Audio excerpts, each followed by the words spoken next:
Buenas tardes, vamos a empezar la clase de hoy. Ayer ha estado un poco pesadito, pero vuelvo a recalcarles,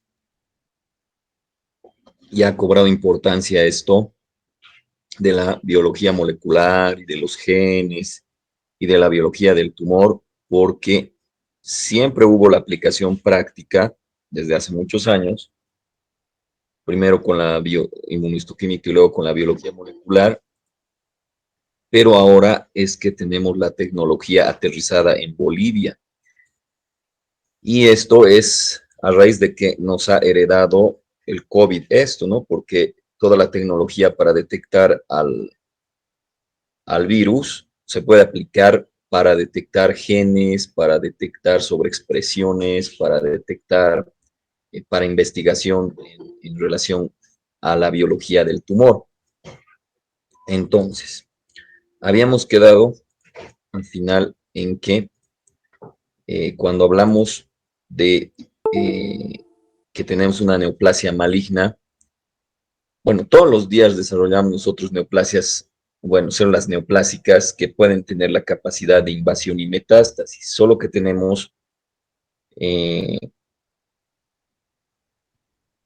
controles, por ejemplo, con el P53, que lo puede sacar del ciclo celular para reparar el DNA, y si no puede sacarlo del ciclo celular, entonces puede mandar apoptosis. Pero habíamos dicho que ese no es el único control. Desde ya las primeras clases de inmunología hemos visto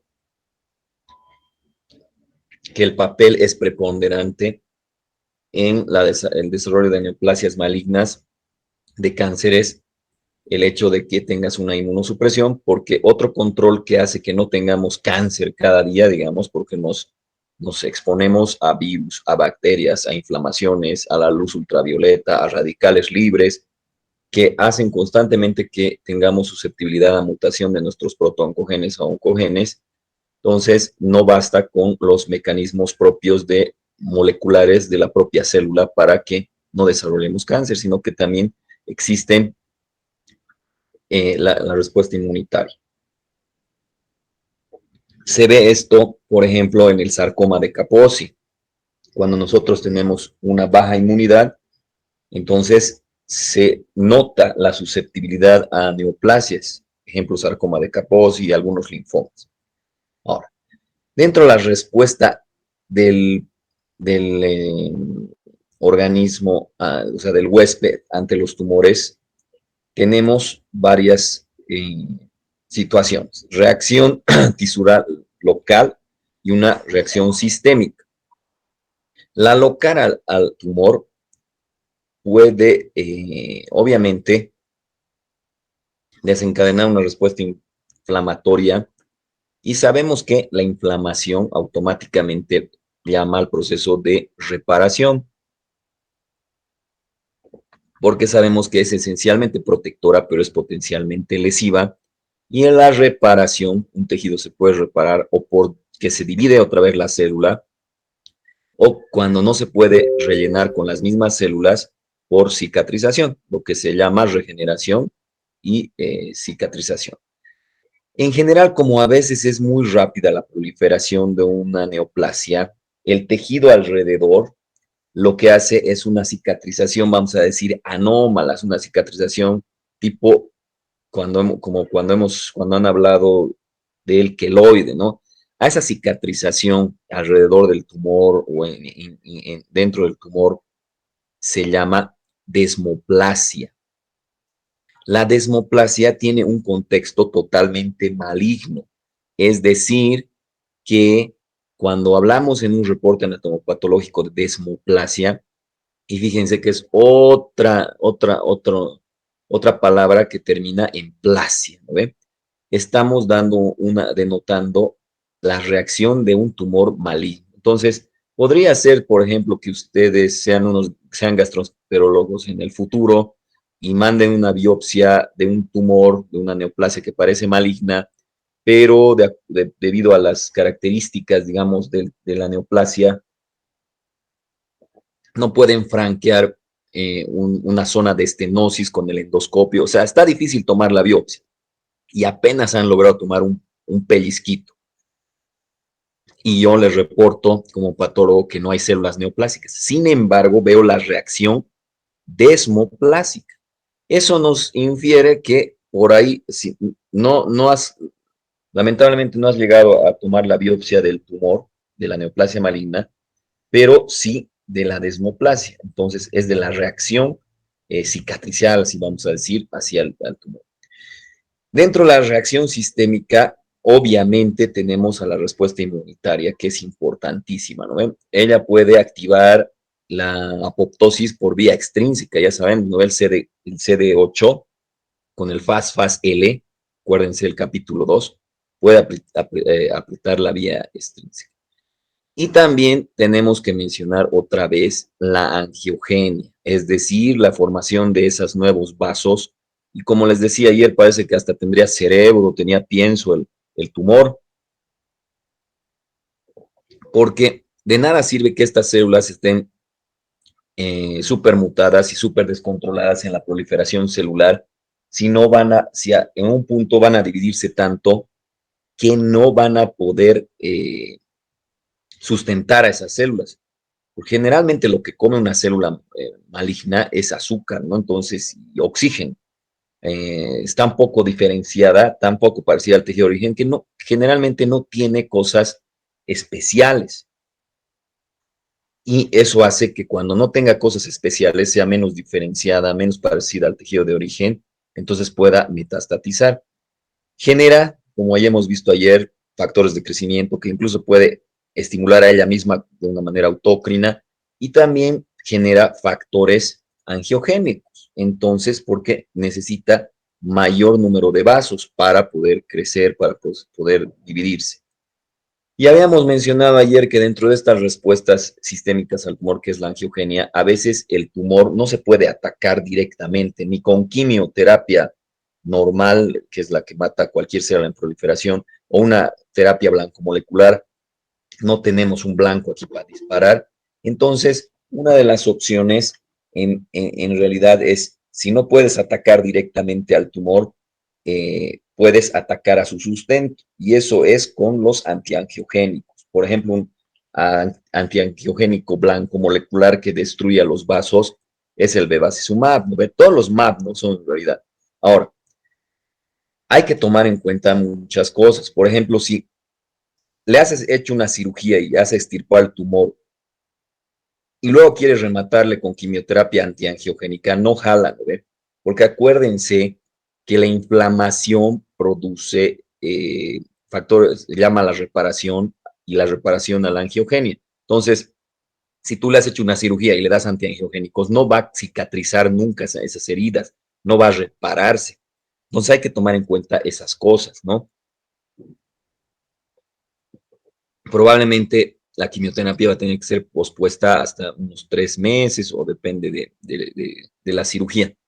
O a veces vamos a tomar la decisión de primero, antes de que meterse a hacer una cirugía, tal vez vamos a hacer una terapia adyuvante o neoadyuvante en cualquier caso para, para poder destruir los vasos. Aquí tenemos una inmunohistoquímica donde marcan los vasos. En el examen estamos preguntando los más frecuentes marcadores por inmunohistoquímica, C31, C34, ¿no? Que marca, todo lo azul es negativo y lo que es cafecito es positivo. Entonces, en el examen, que ya están hechas las preguntas de neoplasia, estoy revisando demasiado las preguntas de inmunitario, eh, esto nos da muchos datos. Por ejemplo, a favor de benigno y maligno también, ¿no ve? Cuanto más maligno, seguramente va a haber más angiogenia, o sea, vas a ver más C31, C34 positivo. Pero no puedes agarrar y decir, ya tiene 80% de vasos de nueva formación y decir que es maligno, porque si eso es una inflamación o es una reparación, al tiro te vas a dar cuenta de que no es por algo, por una neoplasia. Pero si le sumas a que tiene P53 del 90%, un Ki67 que es de división celular altísimo, entonces sí es importante, o sea, sí inclina toda la balanza hacia Mali. Ahora, en el examen, y así se los estoy preguntando, y se lo estoy diciendo hoy día, estoy queriéndolos fumar para llevarlos por el camino de que digan, ah, es cáncer, pero en realidad es una regeneración o una reparación. Y también en la otra pregunta, no me acuerdo si cae en el final o en el tercer parcial, pero una u otra. Una es para que de plano sepas que si todos están coherentes con C34, P53, K17, entonces sí es cáncer, o sea, es neoplasia maligna. Hay una de esas que es contraria, ¿no? O sea, no está en el mismo examen. No me acuerdo si viene primero la de una lesión reactiva y luego una lesión neoplásica. ¿Qué importancia tiene la angiogénesis? ¿Cómo las células neoplásicas la estimulan? Entonces, acabamos de decir mucho acerca de la importancia, ¿no? De la angiogénesis y de cómo además estimula. El propio tumor por la inflamación, porque hay inflamación alrededor del tumor, eh, aprovecha los factores de crecimiento y demás de esta angiogénesis. Pero también hay genotipos que hacen que se activen genes que hacen que haya factores de crecimiento para la angiogenia. Por eso vuelvo a decirles, parece que estuviera cerebro una neoplasia y las mutaciones no serían solo al azar y punto así, sino que son mutaciones que le dan ventaja a esa neoplasia, que le dan ventaja como que engaña al organismo para que hagan vasos sanguíneos, ¿no? Y esto lo hemos utilizado. Ya les he preguntado, ¿no? ¿Qué es el efecto eh, Warburg? Y esto con qué tiene que ver con el PET-CT. Les he dicho que lo revisen y que si hay dudas me lo pregunten, pero ahorita lo vamos a puntualizar. O sea, ese efecto es el efecto que hace que las células neoplásicas malignas coman hasta 100 a 200 veces más azúcar que lo normal. Y eso nosotros lo hemos utilizado por la parte de medicina nuclear, es decir, que hemos agarrado y hemos hecho una azúcar radioactiva. ¿Y por qué la azúcar radioactiva? Para que en el tomógrafo se detecte que esté comiendo dónde. Entonces, obviamente que esto es para no tanto diagnóstico, sino cuando tú diagnosticas el cáncer y quieres ver después, cuando lo has resecado, le has dado quimio o lo que sea, quieres ver si ha invadido o metastatizado a otros lados, y los PET-CT se han vuelto tan buenos que detectan milímetros de metástasis, o sea milímetros de células malignas, ¿no? Eso tiene que ver mucho con la angiogenia. Antiguamente solo queríamos ver con Doppler, con un ecodoppler, pero no podían ser ecodoppler, o sea, una ecografía Doppler desde la cabeza a los pies. Entonces, esta tomografía detecta cuántos vasos hay y en relación al flujo de los vasos con el azúcar radioactivo. Eso sería el efecto Warburg y la relación con el PET-CT y cómo nos ayuda en PET-CT. Actualmente existe el Centro de Medicina Nuclear en La Paz y en Santa Cruz. Por eso es que este concepto de PET-CT que era importante ya hace años, era interesante porque no teníamos ni idea de qué era aquí en Bolivia y difícilmente ni siquiera la máquina, ni la persona que haga, ni la interpretación, peor todavía el azúcar radioactiva. Luego sí había cerca, porque a nuestros pacientes los mandamos a Chile o Argentina, entonces es un concepto importante. Ahora es un concepto indispensable, porque lo tenemos que aprender a usar, ya que tenemos el PET-CT en La Paz y tenemos el PET-CT en Santa Cruz. Ojalá con la Ciudadela de la Salud tengamos también un PET-CT ahí. Entonces ya no es un concepto que sea interesante, es un concepto indispensable que será preguntado en el examen, ¿no? Entonces ya hemos hablado de esto, del aporte de nutrientes y del oxígeno al tumor. Entonces tenemos factores de crecimiento que hacen que haya angiogénesis, como por ejemplo estos dos, ¿no? El factor de crecimiento dependiente de plaquetas o el factor de crecimiento beta. A ver, esto creo que... ¿Qué pasó? Mm,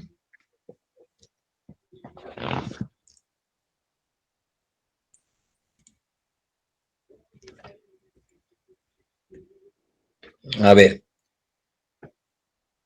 algunas otras respuestas a tumores, respuesta del huésped a tumores, involucra también, además de la desmoplasia, de la angiogénesis, de la respuesta inmunitaria, activación de sustancias que se pueden detectar por inmunistoquímica.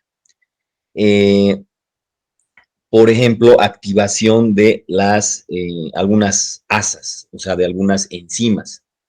Hemos visto ayer que una importante para que haya una metástasis, o sea, para que haya una invasión primero y que no sea un carcinoma en el sitio, in situ, es que destruyas a la colágena 4, porque sabemos que la colágena de tipo 4 es la que está formando la membrana basal. Entonces, tiene que haber esto. Y esto hemos dicho que se puede traducir o aterrizar en un contexto real. Cuando tomas una biopsia transrectal de próstata para saber si esa próstata tiene cáncer o no.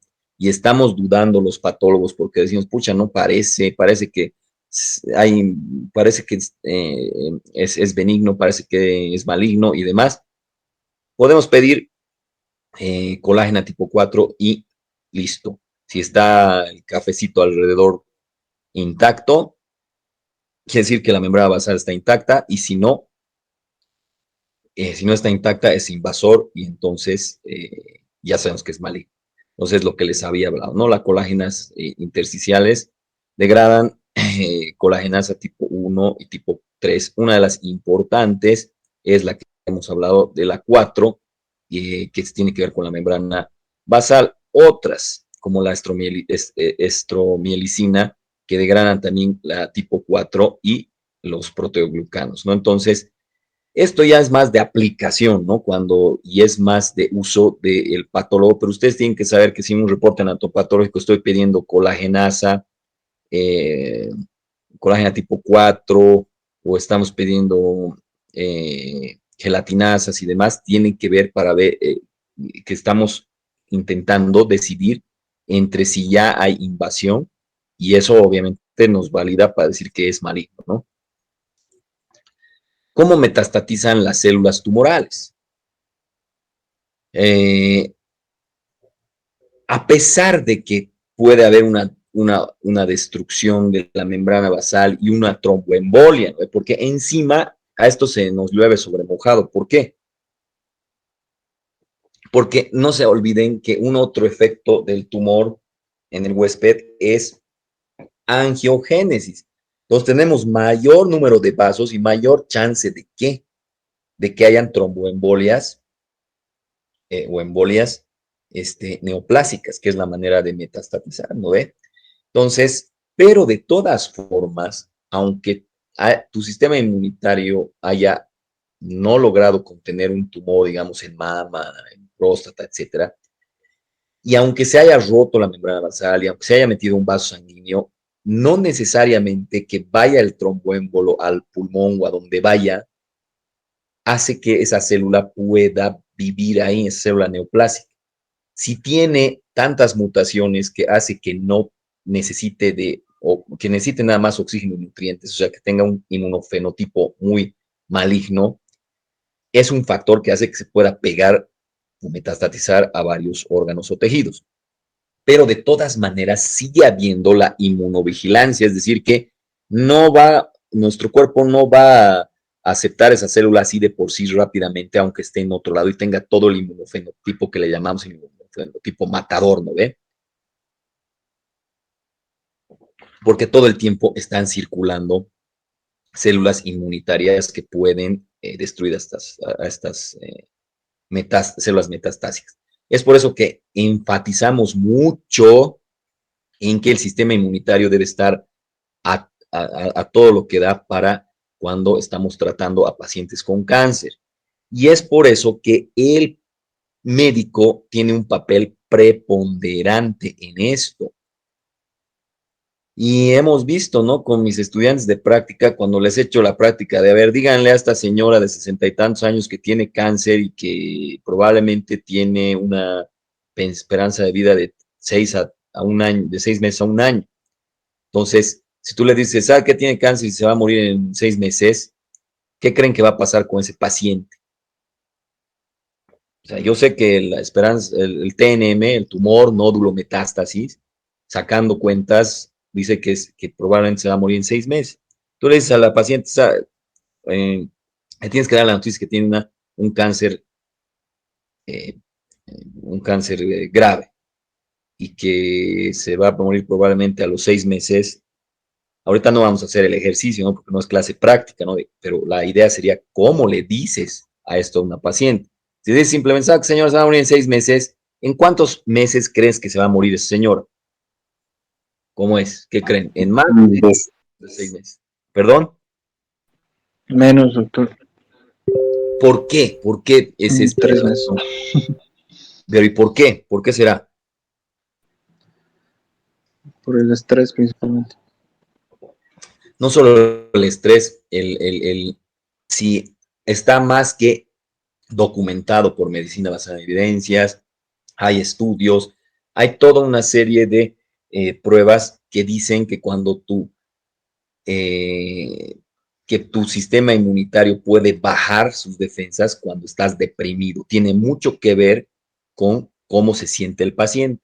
Entonces, si de plano, cuando está viniendo a confiado ese paciente en que le vas a dar una esperanza, porque el médico generalmente casi nos ponen al lado de Dios, ¿no? Como si fuéramos semidioses y tenemos la posibilidad de salvar vidas y demás, pero nosotros sabemos que no es tan así.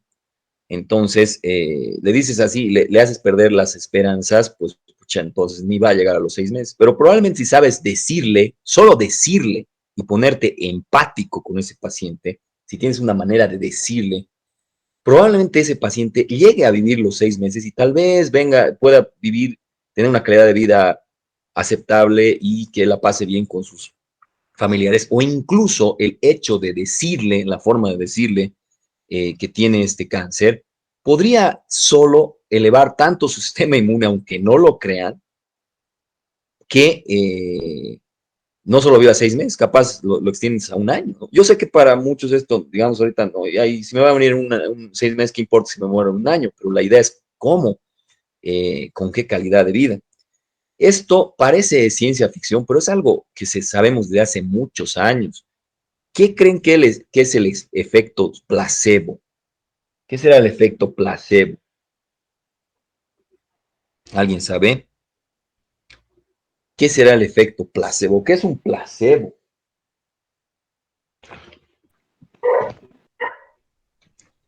¿Cómo es? ¿Qué es el placebo? Es, por ejemplo, cuando le das a un paciente una pastita de azúcar y le dices que tome, eso le va a hacer bien. Una aspirina, toma. ¿Y Pero es funciona azúcar. o no funciona? ¿Cómo es? Tiene un porcentaje bajo, ¿no? De éxito, pero sí, funciona. A ver, otra anécdota. Ya van a decir que este doctor cuenta su vida más aquí.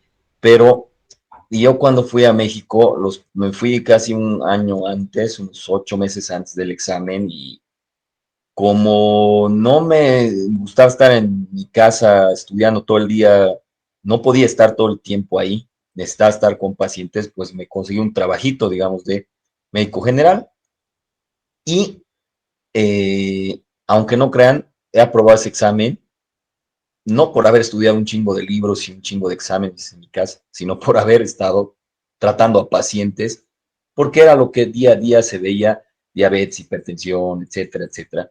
Que en el examen eso es lo que me han preguntado y eso es lo que he respondido. Realmente, si volvería a prepararme para ese examen, ni idea de agarrar libros primero, sino que iría a entrenarme clínicamente y clínicamente, el entrenamiento con el paciente revisaría lo que necesito en los libros, ¿no? Entonces, es algo que critico a nuestra universidad desde hace muchos años. Se supone que varias autoridades han pasado por nuestra casa madre y siempre hay las promesas de rectificar estas cosas, ¿no? Entonces, Algo interesante, digamos, que he visto en la UNAM es que, por ejemplo, las clases de anatomía no son entre cuatro paredes y con un muerto, digamos, ¿no? O sea, en un anfiteatro. Sí tienen su anfiteatro y todo y hacen sus prácticas, pero desde el primer día ya estás destinado a un hospital y el hospital te destina a traumatología o a imagenología. Y desde el primer día te están diciendo, hay un paciente que se ha fracturado, a ver, doctor, vea estas radiografías. Y ya te dicen, doctor, desde el primer día, aunque no sepas nada. Entonces, te crean la necesidad de que tú vayas a revisar el libro, no al revés, de que te comas un libro para ver después en qué vas a utilizar algún día en un paciente. Entonces, eso no hace que sea significativa la cosa. Entonces, tenía una paciente, una señora así de edad, que si tú ya, si ese paciente confía en ti, ya está el 90% hecho de tu tratamiento. De hecho, esa paciente venía diario, creo, y me decía que no le bajaba la presión, que no le bajaba la presión. Le tomaba la presión y pucha, sí estaba así, elevadísima. Y realmente cuando sales de la facultad, como que piensas que manejar la presión o manejar la diabetes y demás es de algún otro doctor especialista que tú nada que ver, tú solo sirves como médico general para decir tiene hipertensión y listo, y no es así. En la vida real, cuando estás se necesita a los médicos generales para esto y tienen que tener esas competencias, no solo de tomar la presión. Entonces no sabía qué hacer porque no tenía idea, digamos, me daba miedo meterme con sus medicamentos que le había dado ya el médico internista, digamos, para su diabetes, para su hipertensión, y a veces tomaba la decisión de subirle la dosis y cosas así, y funcionaba más o menos, pero un día agarré y le dije, ¿sabe qué, señora? Tengo la solución a su problema. Esta es una pastilla que es la neta del planeta, confía en mí, sí, totalmente, no sé qué, va a tomar su misma medicación, pero al terminar el día va a tomar esta pastilla. Y la pastilla que le di es una pastilla de azúcar. ¿Qué creen que ha pasado con esa paciente? Con su hipertensión. ¿Cómo es? ¿Qué idea tiene? Ha disminuido, claro. Y ya no venía con hipertensión, porque gran parte, yo diría, de la temática de la salud de enfermedad tiene que ver con eso, con la psique del paciente. Y lamentablemente, a ver, yo les pregunto, ¿en la universidad hay una materia que te diga cómo decir que tiene cáncer a un paciente? ¿Hay alguna materia? ¿Cómo es? ¿Sí o no? ¿Cómo es? ¿Hay o no? No, doctor. No, no ve. Entonces, hay una materia que te diga valores y actitudes que, porque sabemos que si no tienes valores y actitudes no sirves para la chingada, aunque seas buenísimo para el saber conocer y el saber hacer, pues no hay. Entonces, pero seguimos diciendo que no hay y que debería haber y que es bonito y que es lindo y solo son promesas, porque debería haber una materia, o no sé si una materia o una, o cada, no sé, medicina social, preventiva, epidemiología, como se llame, también meterle el concepto de comunicación, digamos, ¿no? O sea, si no va a ser solo una materia total como tal, o una materia así como tal de razonamiento clínico y demás, debe de haber estas cosas, ¿no? Entonces, mucho tiene que ver en cómo tiene la respuesta del huésped ante el tumor, el estado anímico que repercute sobre el sistema inmunitario y la vigilancia inmunológica, ¿no? Entonces, aquí vemos que depende de la inmunidad natural y adquirida, obviamente. Esto lo hemos visto más ampliamente en el anterior capítulo. Depende del HLA, ya sabemos que es lo mismo que decir el complejo de discapacidad mayor y además sabemos que esto es el pasaporte del paciente, ¿no? O sea, bueno, de las células. Y cuando hay mutación cambia el pasaporte, entonces lo nota como extraño, ¿no? Obviamente que la respuesta inmunitaria a través de la respuesta inflamatoria es la que te ayuda a contrarrestar al tumor. Tenemos un papel protagónico de la inmunidad natural con la participación de las células NK, de las natural killers. Tenemos también la participación de los macrófagos, que por cierto, los macrófagos en sí son una célula inespecífica, es una célula de la inmunidad innata. pero también participa en la inmunidad adaptativa porque presenta los antígenos. Ya hemos dicho, y es pregunta de examen, ¿no? Hemos visto ya eso en el sistema inmunitario. El CD8, importantísimo, el citotóxico. ¿Por qué se llama citotóxico? Porque es el que puede apretar la muerte, el botón de muerte celular programada de la vía extrínseca. Y también, obviamente, el complemento que en sí es una parte de la respuesta inmunitaria natural, perdón, de la respuesta innata, pero que también puede participar o coadyuvar en la respuesta adaptativa. A ver, tenemos anticuerpos serológicos, tenemos anticuerpos para inmunistoquímica. Esto ya va a ser rápido porque ya en una ocasión hemos visto marcadores tumorales o sea, por anticuerpos serológicos versus por inmunistoquímica. ¿Cuáles son categóricos? Los serológicos, o digo, los por inmunistoquímica. El ejemplo claro, conciso y preciso que hemos visto, acuérdense que es el PSA, el antígeno específico prostático. Si tú tienes una metástasis de un tumor que es extraterrestre, o sea, es anaplásico, ves, me lo mandas a mí, yo veo y es súper extraterrestre, no sé, tanta mutación hay, y tenemos que determinar, ya sabemos, el estirpe y el origen. Bueno, pues si me sale, por ejemplo, ese tumor extraterrestre, vimentina negativo, citocreatina positivo y PSA positivo, entonces una metástasis de cáncer de próstata. Y es categórico, porque esa inmunistoquímica es categórico, te dice o blanco o negro. Pero si simplemente le hacemos el anticuerpo para detectar el antígeno, que en este caso es la secreción prostática, serológicamente, o sea, por patología clínica, que, ojo con esto, la diferencia entre patología clínica y patología quirúrgica es grande. Yo no entendía esto. Cuando he ido a México y me he inscrito por internet, no estaba entendiendo qué chingados era patología clínica y si yo tenía que inscribirle a patología quirúrgica. En realidad lo que conocemos nosotros en nuestra facultad es la patología quirúrgica, o sea, prácticamente lo que nosotros llamamos anatomía patológica o patología general es la patología quirúrgica, porque tiene que ver con el transoperatorio, porque tiene que ver con las biopsias. Pero nunca en la vida en nuestra facultad de medicina nos dicen que existe siquiera la materia de patología clínica o que existe siquiera la especialidad de patología clínica. Y la patología clínica en sí se dedica a qué específicamente? A interpretar los valores de laboratorio. En Bolivia, son biscuates todos los del laboratorio clínico del gastro y demás, pero en realidad, pucha, si nosotros hacemos una síntesis de a qué se dedica un bioquímico, es a tomar sangre y meterla a una máquina para que por anticuerpos te digan si está elevado o no. O sea, un bioquímico te podría interpretar qué tipo de anemia tiene por un hemograma. O sea, le das un bioquímico saca, ¿no?, los valores. Y por los valores te puede decir si es una anemia ferropénica, una anemia autoinmunitaria, una anemia por hemorragia, una anemia de tipo nutricional. ¿Será que te lo puede interpretar? Sí o no. ¿Cómo es la cosa?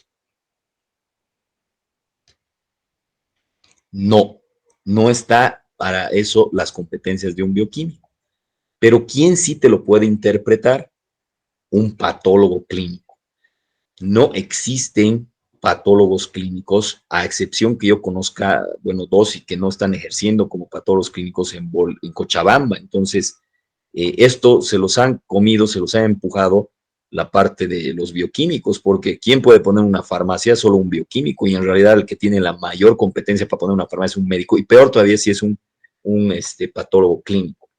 Entonces, uno de los grandes impedimentos para que tengamos la materia de patología clínica y ahí se pueda hablar de marcadores serológicos tumorales y todo de la interpretación, porque nuestra universidad espera que nosotros hagamos esta interpretación porque hemos aprendido fisiopato, porque hemos aprendido fisiología, hemos aprendido histología, o sea, como que inferimos esto, pero hay el libro, hay la materia, hay la especialidad con su especialidad que se llama patología clínica, que hace que entrenemos en la interpretación de estos estudios, ¿no?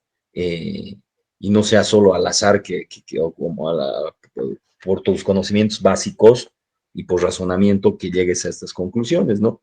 A ver, ¿en qué materia les enseñan, por ejemplo, a interpretar una gasometría? Nosotros todos los días hacemos gasometría en el gastro y por muchos años, o sea, ha sido el único hospital que tenía gasometría. ¿Para qué nos sirve, por ejemplo, una gasometría?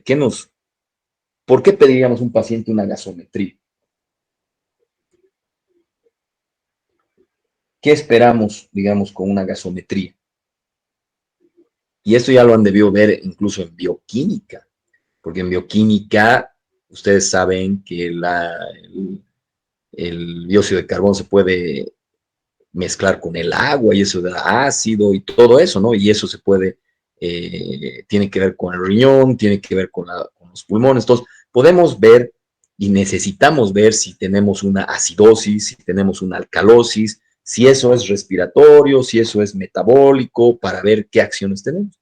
Pero en ninguna materia te enseñan esto, a interpretar. En la materia que deberían enseñarte se llama patología clínica.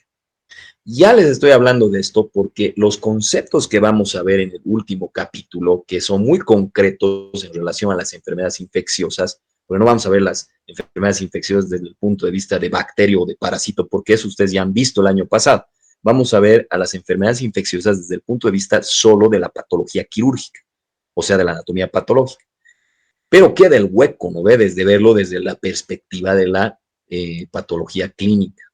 Ahora, ¿cuál es la única universidad de Cochabamba que no tiene la materia de patología clínica? ¿Cómo es? ¿Cuál es la única universidad de medicina en Cochabamba que no tiene la materia de patología clínica? ¿Cuál creen? ¿A San Simón? La San Simón. ¿Les Ah, parece perdón. aceptable eso? Perdón, perdón. No, nada. A ver, la UPAL tiene, la Unifrance tiene, la Univalle tiene, la UNITEP tiene, y va a tener, porque no sé si saben, ¿no? Pero me han invitado a la inauguración, estaba, pucha, que tenía que ir, pero no he podido porque tenía otra reunión en la gobernación hace unas 2 semanas. Saben que va a haber una facultad de medicina que realmente va a competir con la San Simón. De hecho, ya la que compite fregadamente es ¿cómo se llama? Eh, ¿Cómo se llama a ver, alguien había escrito algo, Bueno, y vaya. la Univalle, ¿no ve? Pero sí, Gilmar Católica. La Católica ha presentado su carrera hace 2 semanas, pucha que quería ir realmente para ver cómo es.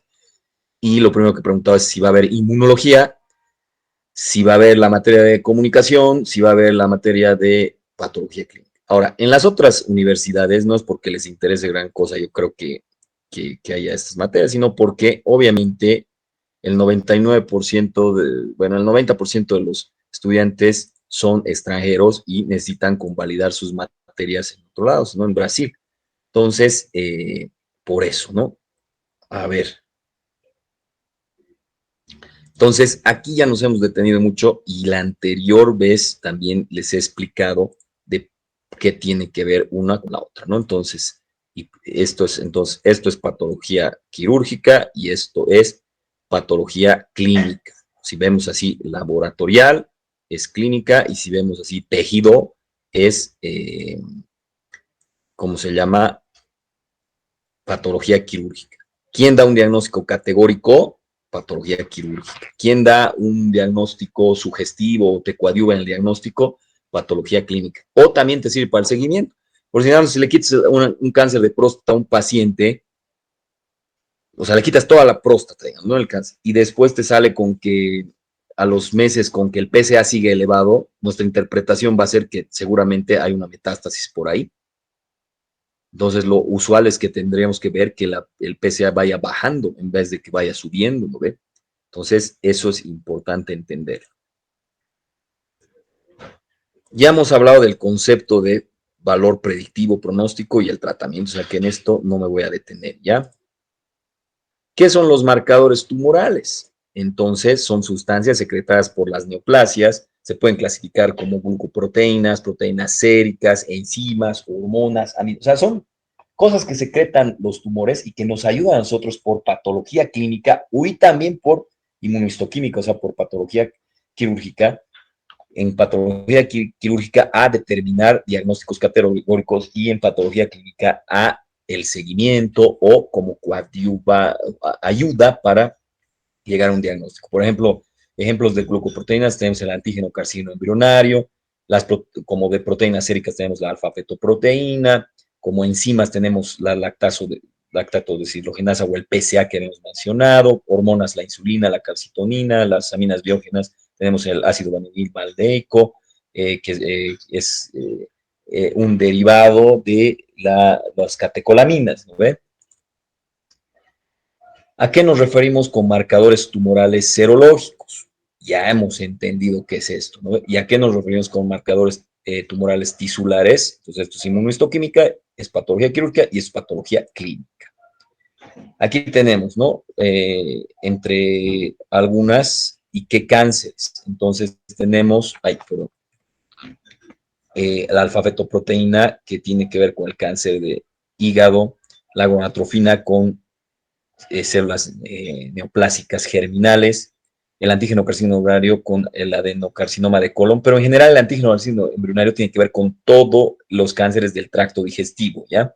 La calcitonina en carcinoma medular de tiroides y la PSA, obviamente, en lo que hemos visto en el cáncer de próstata. Ahora, cuidado que ustedes piensen, vayan y saquen un examen de sangre y digan, tengo antígeno carcinoma elevado alto, entonces esto es igual a cáncer de colon. Pucha, que no es así. Ojalá fuera, porque así sería más sencilla la vida y el razonamiento clínico más sencillo y hasta una computadora te podría decir si tienes cáncer o no.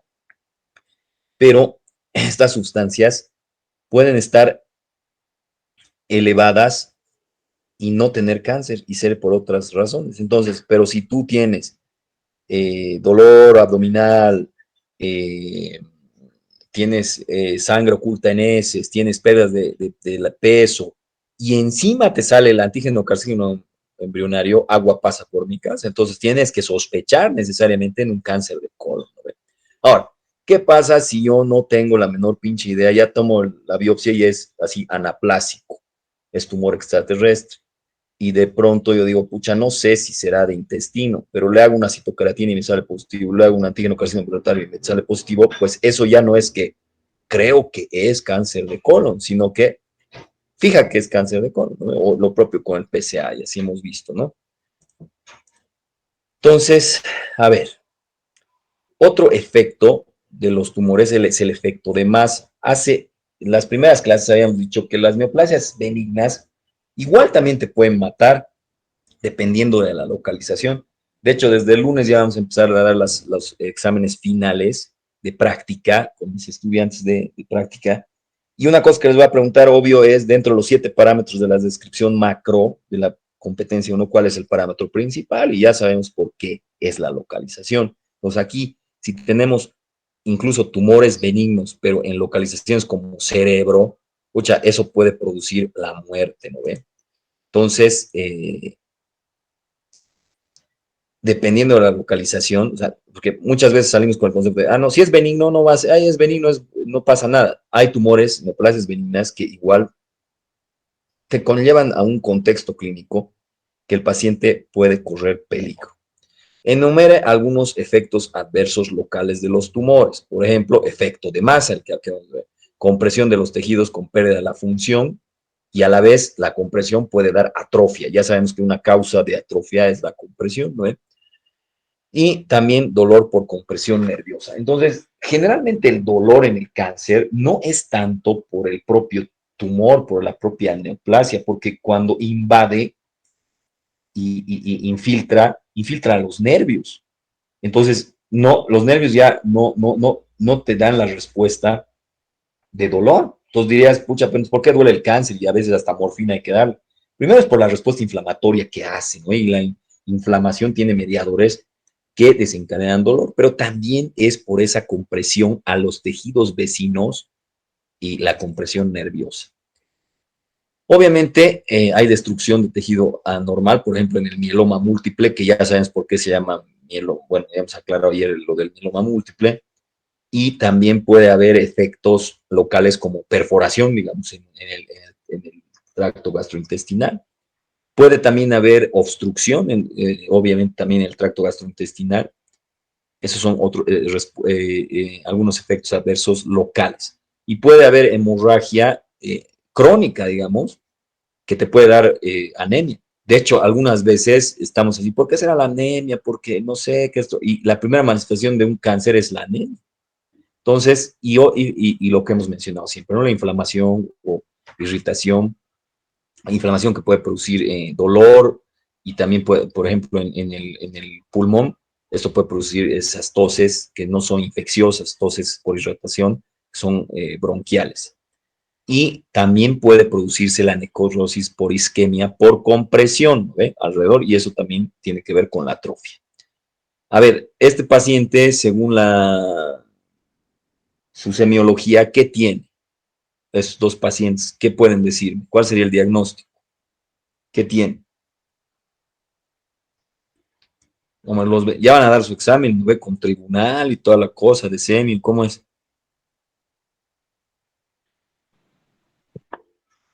A ver, alguien debió decir algo.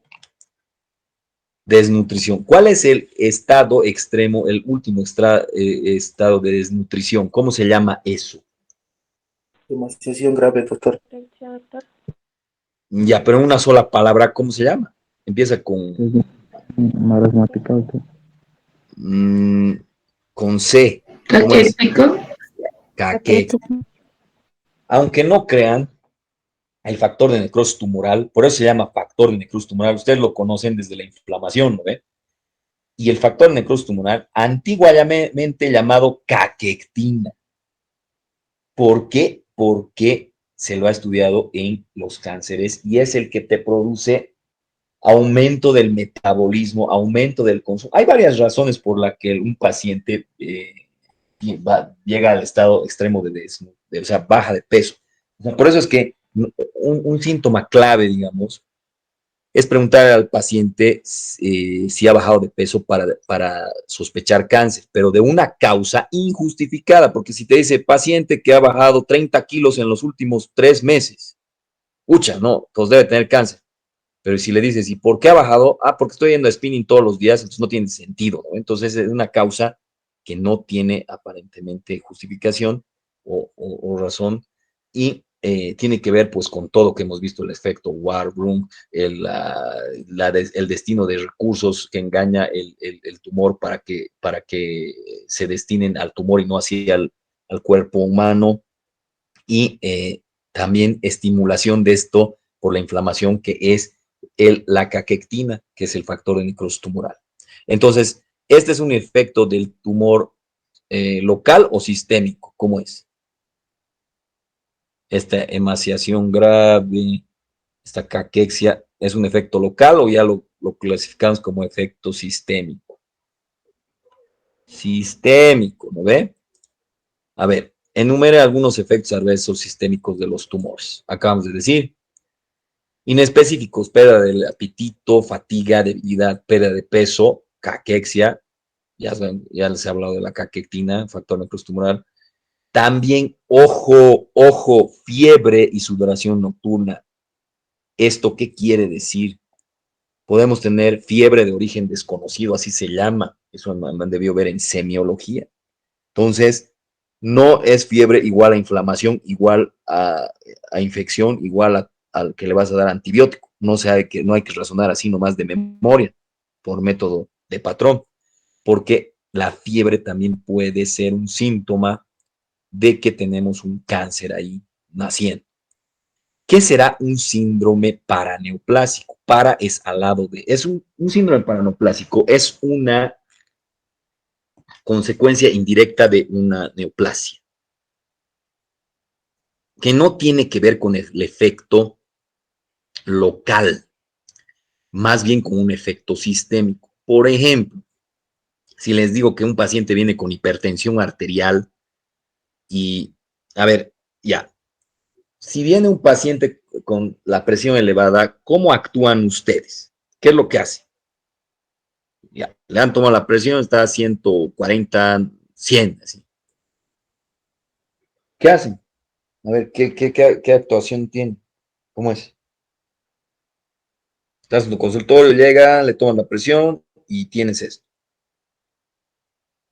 Y esto ya lo debió analizar, ver tanto desde el punto de vista semiológico, fisiopatológico, farmacológico. ¿Cómo es? ¿Qué hacemos? ¿Cómo es? Ustedes están estudiando medicina y creo que quieren saber qué hacer con su paciente, ¿no? Entonces, ¿qué hacemos? ¿Qué hacemos con este paciente? Nada, lo miramos, anotamos en la historia. Y es una historia linda, grande, así, pero cuando terminas tu historia no sabes ni qué hacer con ella. A ver, ¿cómo es? ¿Cómo es? A ver, Joana Laime, ¿estás ahí? Sesión espiritista, sí. Joana Laime. ¿Puede volver a repetir la pregunta, por favor? Viene a tu consultorio y tiene una presión de 160, 140 ya, y 90, 100 tu paciente. ¿Qué hacemos?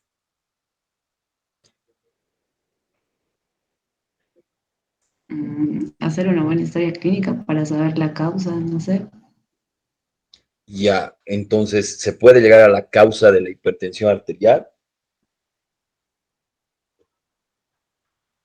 Trataría de buscar, sí, los factores predisponentes, tal vez antecedentes familiares. Ya, mi eh, papá tenía hipertensión, listo. Ahora, ¿qué hacemos? eh,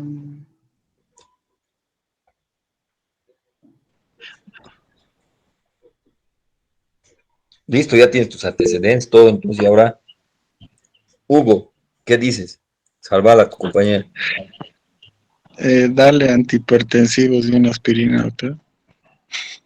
Ya, le damos directamente. ¿Con qué antihipertensivo podríamos iniciar?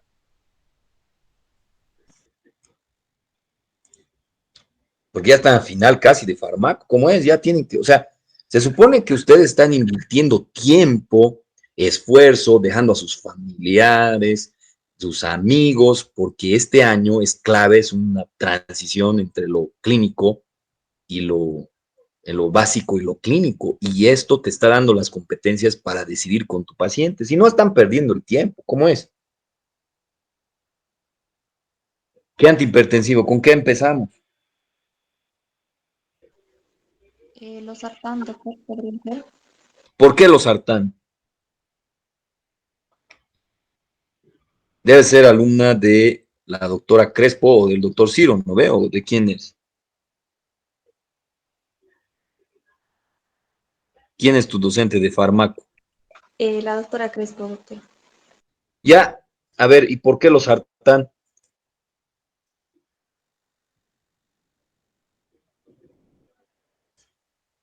Y además, ¿por qué sé quién es tu docente solo con tu respuesta? Fármaco de Pues, primera elección, doctor, en este caso. ya, pero tanto que al principio yo veía que la doctora Crespo iba por buen camino, el doctor Ciro también, y les pueden decir, está grabándose esta clase, ¿no? Pero no solo tenemos que hacerles sacar la mugre para que se memoricen medicamentos.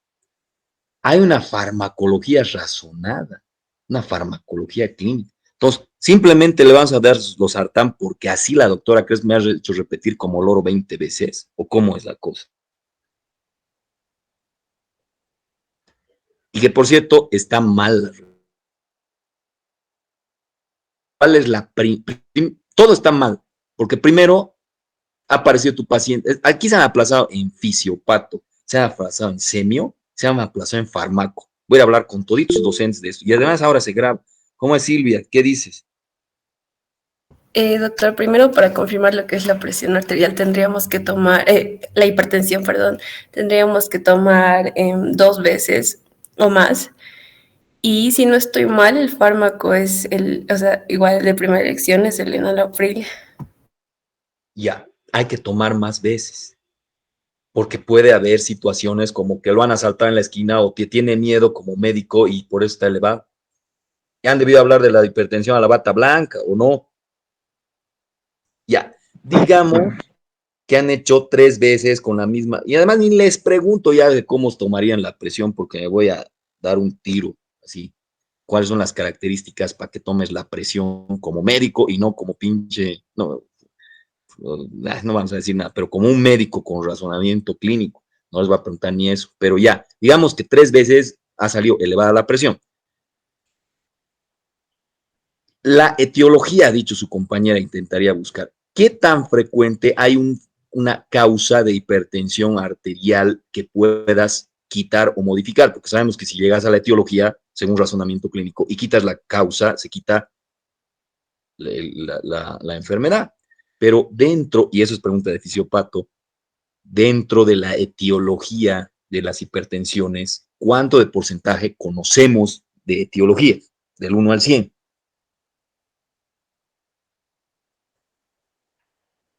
¿Cómo es? Sería del 5 al 10%, doctor, las hipertensiones secundarias. ¿Del cuánto me has dicho, Silvia?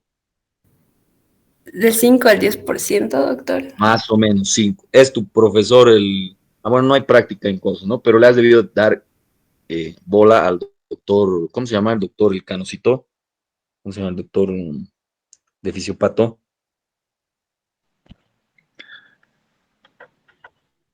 ¿Quiénes son? Alerta. Rosting. No, el Rostegui no creo. El otro, el doctor, el Suárez, ¿ven?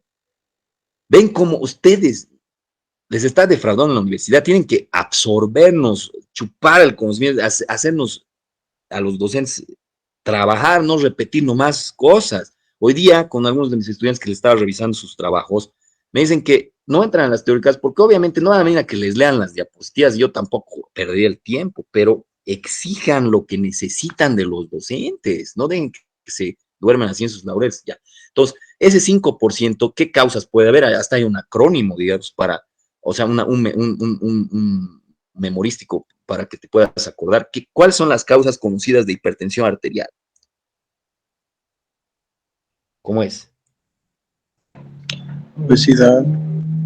No, para que vean, los factores predisponentes no son los mismos que la etiología, porque si no, todos los obesos serían hipertensos. Ningún magro sería hipertenso. Y eso es falso. ¿Cómo es? Ya. Podría ser por estenosis renal, doctor. Feocromocitoma.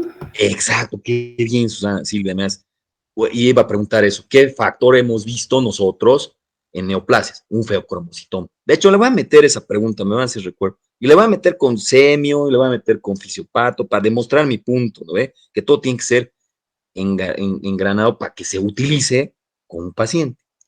Entonces, y cuidado que estés reclamando que esta pregunta parece de todo menos de patología, porque va a entrar semio, fisiopato, va a entrar fármaco más. Ya.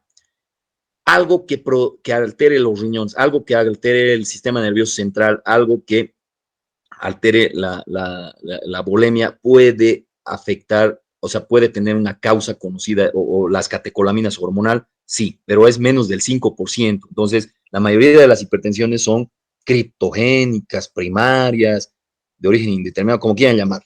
Ahora, entonces, en ese caso, recién tú le puedes dar un tratamiento farmacológico, porque no puedes asumir que si ya es viejito, ya tiene hipertensión, y entonces le doy directamente terapia farmacológica, incluso sin haberle tomado 2 veces más la presión, ¿no? Entonces, ya, digamos que es una causa del 95%, que no, bueno, no sabemos la causa, que ya le has tomado las 2 veces la presión y todo.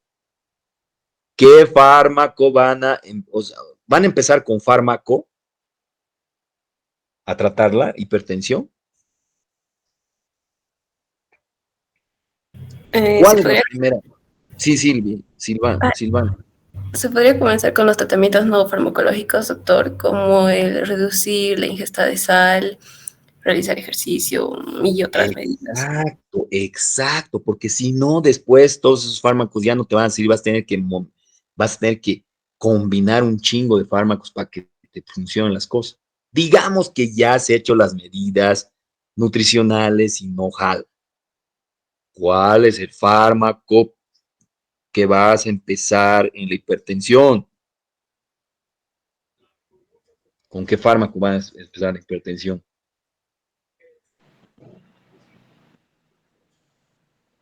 En Alapril, doctor. Sí, ¿por qué un EK? ¿Por qué PEM? Sí, por eso. ¿Por qué es un EK? Yek.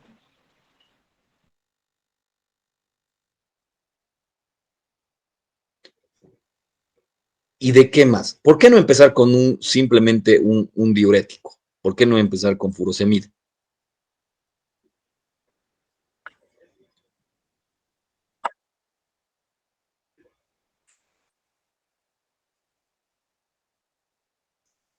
A ver, les voy a dejar esa pregunta y a ver si me las preguntan a sus docentes, especialmente a la doctora Crespo y al doctor Zavala, porque va a disculpar por esta parte que estoy grabando, les voy a mostrar a los docentes para que vean y se les caiga la venda de que cómo estamos haciendo nuestras clases, por qué estamos haciendo, de qué forma estamos haciendo. Entonces, ya, pero ya nos hemos avanzado, ¿cómo se llama? Ido a otros lados, no a semio, fármaco. Aquí ya volviendo a esta situación, un efecto paraneoplásico sería la hipertensión secundaria a un feocromocitoma, ¿sí o no? ¿Cómo es la cosa?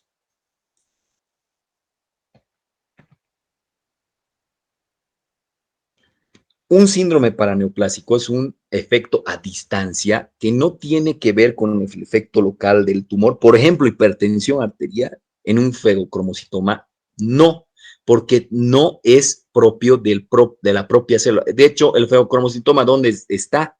En la suprarrenal, y la suprarrenal normalmente secreta adrenalina, o sea, las catecolaminas, y esto produce vasoconstricción. Entonces, no es considerado un efecto paraneoplásico tiene que ser diferente. Por ejemplo, si les digo a un paciente que tiene hipertensión arterial sistémica de causa criptogénica aparente y tú le empiezas con dieta y le das enalapril y le das captopril y le das enalapril luego con furosemida y sigue y se descontrola el paciente y tiene una hipertensión arterial eh, maligna, que ya no se va a preguntar ni qué es eso, ni cómo se trata, porque me voy a asustar. Entonces, ya, y de repente el paciente se empieza a tener baja de peso de origen, no es que ha ido a spinning ni nada. Encima tiene tos seca, irritativa. ¿Qué creen que puede estar pasando con este paciente? ¿Cómo es? En general, esos casos clínicos que parecen de Doctor House, creo que ya es muy antiguo. ¿Alguien ha visto el Doctor House alguna vez? Esa serie Sí, o no? doctor. O The Good Doctor, no decía de, ¿cómo es? Sí, doctor. El Doctor House es la expresión máxima, digamos, exagerada, sobreactuada, si quieren, dramática del razonamiento clínico. Eso es lo.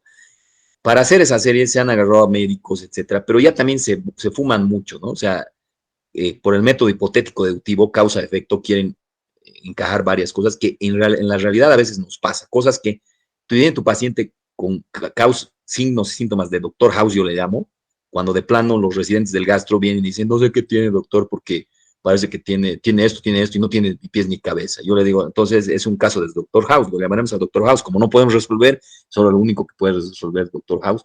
Y en realidad, la mayoría de los efectos que tienen que ver con Doctor House son estos: síndromes paraneoplásicos. Soy capaz de ponerla en el examen a ver a qué me refiero en las teóricas como efecto del Doctor House. Son estas. O sea, te vienen síntomas, signos que parecen no tener ni pies ni cabeza y que ni siquiera te están sugiriendo que tienes un cáncer. Por ejemplo, ahorita estoy diciendo que un paciente tiene baja de peso, que tiene tos seca, no de tipo irritativa, que tiene baja de peso, de causa no específica, y tiene crisis malignas de hipertensión que no puedes controlar con nada, ni con tus medidas dietéticas, ni con tus medidas de ECAS, ni mezclando el ECA con la furosemida, y peor si tienen diabetes, ¿qué harían? Entonces, ¿cómo es caso de Doctor House o no? O si les digo que un paciente tiene todo lo mismo, pero encima tiene una lesión en el miembro pélvico izquierdo sobrelevada que cuando se aprieta, cuando se palpa, empieza a tener una secreción blanquecina, lechosa, que has mandado a patología clínica y te dicen que es leche. Ah, cabrón, ¿cómo es esto? Caso del Dr. House sigue siendo. ¿Cómo es? ¿Cómo unimos todos estos datos para tener algo lógico o qué está pasando?